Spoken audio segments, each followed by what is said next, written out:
I need to know how to fix iPhone Connect to iTunes errors. The first thing to try is to hold down the home and sleep-wake buttons together until it restarts. Rebooting to fix things is what I expect of a Microsoft PC, not an Apple phone. Whether the iOS updated and needs to be restarted to sort itself out or an app really screwed up the device, this is the simplest thing to try. What happens if I get the error after restarting the iPhone? Then you need to reinstall the iOS. That's a little harder to do if iTunes isn't working. So connect the iPhone to your computer, and you'll see and notice that the software on the phone needs to be restored to factory settings or updated, and you'll be able to update it through the computer even if iTunes isn't working. I assume I need to update the device at that point. Or you can select to restore. I'd rather not have to lose all my data and at least an hour of my life while it updates. If you're connected to the computer and the iPhone still isn't recognized, you have to force restart it. How do I force restart it?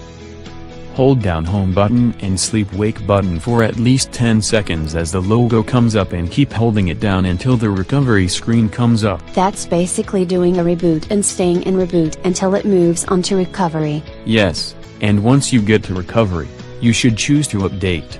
iTunes will try to update the iOS without losing your data. Good, I like my data. If the download takes more than 15 minutes, you'll want to do a restore instead. Now we're at an hour and 15 minutes minimum. At least you'll have tried a faster solution without data loss first.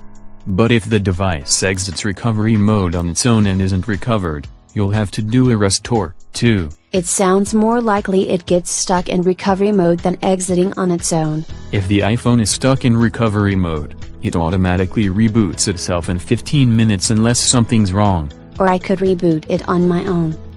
If the phone stays in recovery mode, it can only be restored via iTunes. In that case, you have to connect to a computer with iTunes, restore the firmware via the computer's iTunes and hope everything downloads without a hitch. And then it takes an hour plus to download again. It isn't forever, it only feels that way.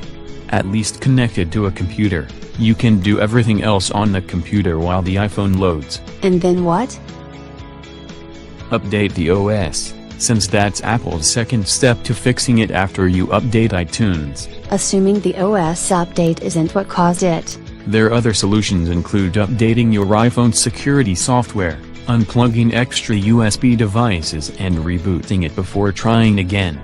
Given all the updates and reboots, it will either work or give up, surrender and die so I can get a new one. Technically, a new phone or a repair via Apple's Genius Bar is a solution too.